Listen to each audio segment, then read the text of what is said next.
Welcome to Dark Trail ID. Iran serang Qatar, apa hubungan dengan pangkalan Amerika Serikat? Pendahuluan, ketegangan regional yang mendidih. Di tengah konstelasi geopolitik Timur Tengah yang kian kompleks, sebuah insiden mengejutkan mengguncang kawasan Teluk Persia. Iran melancarkan serangan ke wilayah Qatar.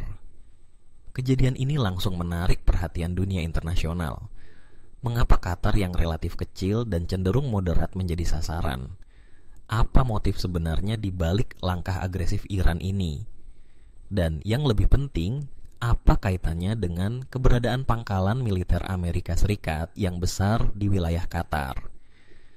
Untuk menjawab pertanyaan-pertanyaan ini, kita harus menelusuri akar permasalahan, hubungan antara negara-negara Teluk, posisi Iran dalam konflik regional, serta strategi Amerika Serikat yang berperan besar dalam dinamika politik kawasan.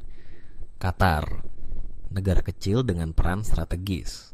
Qatar adalah negara mungil di pesisir Teluk Persia yang berbatasan langsung dengan Arab Saudi. Meskipun kecil secara geografis dan jumlah penduduk, Qatar memiliki kekuatan ekonomi luar biasa, berkat cadangan gas alam terbesar ketiga di dunia. Selain kekayaan alam, Qatar juga dikenal sebagai negara yang memainkan peran diplomatik penting, sering menjadi mediator dalam konflik Timur Tengah. Namun, Qatar juga merupakan tuan rumah bagi pangkalan udara Al-Udeid, markas militer terbesar Amerika Serikat di kawasan Timur Tengah. Pangkalan ini menampung sekitar 10.000 personel militer dan menjadi pusat operasi strategis untuk berbagai misi di Irak, Suriah, dan Afghanistan. Dalam konteks ini, Qatar memiliki nilai strategis tinggi bagi Amerika Serikat, dan oleh karena itu menjadi target simbolis bagi musuh-musuh Washington. Iran dan Amerika Serikat, musuh abadi di Timur Tengah. Iran telah lama menjadi lawan utama Amerika Serikat di Timur Tengah. Sejak Revolusi Iran tahun 1979, hubungan kedua negara ini berada dalam kondisi beku. Iran menuduh Amerika Serikat melakukan intervensi terhadap kedaulatan negara-negara Muslim dan mendukung Israel.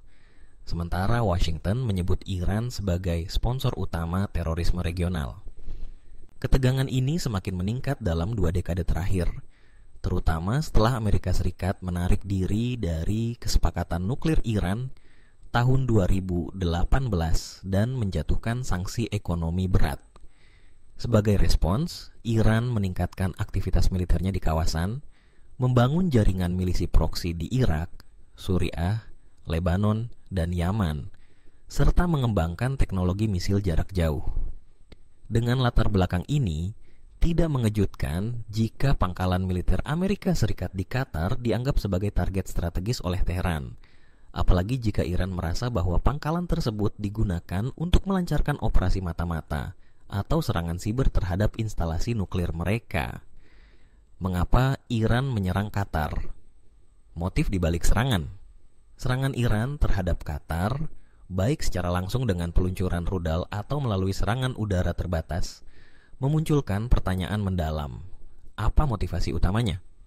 1. Pesan ke Amerika Serikat. Dengan menyerang Qatar, Iran bisa mengirimkan pesan keras kepada Amerika Serikat tanpa harus langsung menyerang wilayah atau aset Amerika secara frontal. Qatar adalah sekutu Amerika, tetapi tidak memiliki kapasitas militer besar untuk membalas serangan. Serangan ini bisa dimaksudkan sebagai deterrent atau sinyal bahwa pangkalan Amerika tidak aman, sekaligus memperingatkan negara-negara Teluk lainnya agar tidak terlalu bergantung pada perlindungan Washington. 2. Balasan atas operasi rahasia. Beberapa analis memperkirakan bahwa serangan ini adalah respon atas tindakan rahasia Amerika Serikat dan Israel terhadap Iran, seperti serangan siber pada fasilitas nuklir Natanz atau pembunuhan ilmuwan nuklir Iran.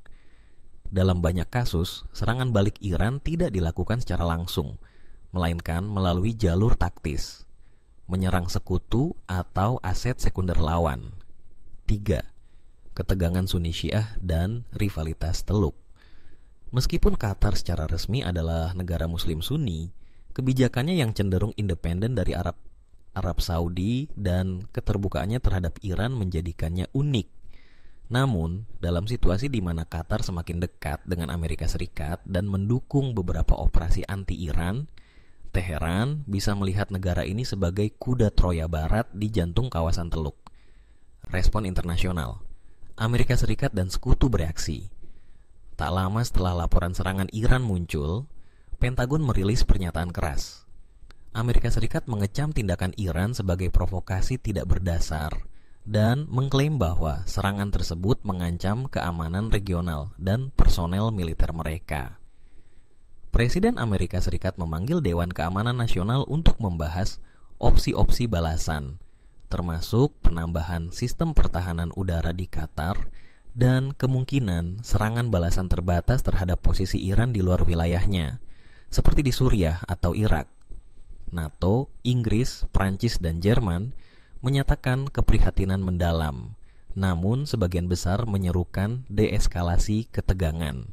Negara-negara Teluk seperti Arab Saudi dan Uni Emirat Arab secara terbuka mendukung Qatar dan menyalahkan Iran atas meningkatnya ancaman terhadap stabilitas kawasan. Qatar di tengah badai, aliansi ketakutan dan diplomasi. Qatar sendiri berada dalam posisi dilematis. Di satu sisi, negara ini menggantungkan keamanannya pada Amerika Serikat dan memiliki kepentingan menjaga hubungan strategis tersebut. Di sisi lain, Qatar juga berusaha menjaga dialog terbuka dengan Iran untuk menghindari keterlibatan dalam konflik besar. Pemerintah Qatar mengutuk serangan Iran, namun berhati-hati dalam menyalahkan langsung. Diplomasi menjadi senjata utama Doha. Mereka menghubungi Teheran untuk meminta klarifikasi, sekaligus meminta jaminan tambahan dari Amerika Serikat untuk pertahanan udara. Potensi eskalasi menuju perang terbuka. Pertanyaan besar yang kini menggantung adalah, apakah serangan ini akan menjadi pemicu perang terbuka? Sejarah mencatat bahwa serangan terhadap sekutu atau aset Amerika Serikat di Timur Tengah kerap memicu aksi militer balasan. Namun, baik Iran maupun Amerika Serikat tampaknya masih menghindari konfrontasi langsung berskala besar. Kemungkinan besar, respons akan terjadi dalam bentuk serangan balasan terbatas, sanksi tambahan, atau operasi intelijen tersembunyi. Meski demikian, risiko salah kalkulasi tetap besar. Jika serangan susulan menewaskan warga sipil atau personel militer Amerika Serikat, maka eskalasi konflik hampir tidak bisa dihindari. Penutup, Qatar sebagai medan perebutan pengaruh global. Kisah Iran menyerang Qatar lebih dari sekadar insiden militer. Ini adalah gambaran nyata bagaimana negara-negara kecil di Timur Tengah menjadi ajang perebutan pengaruh antara kekuatan besar dunia, Iran dan Amerika Serikat. Keberadaan pangkalan militer menjadi pisau bermata dua. Di satu sisi menjamin perlindungan, di sisi lain menjadikan negara tuan rumah sebagai sasaran potensial. Situasi ini menegaskan bahwa keamanan kawasan tidak hanya ditentukan oleh kekuatan militer, tapi juga kecakapan diplomasi, manuver politik, dan kemampuan membaca peta konflik secara menyeluruh. Bagi Qatar dan negara-negara Teluk lainnya, pelajaran ini sangat penting untuk menjaga keseimbangan di tengah badai geopolitik yang belum menunjukkan tanda-tanda mereda. Terima kasih sudah menonton. Jangan lupa subscribe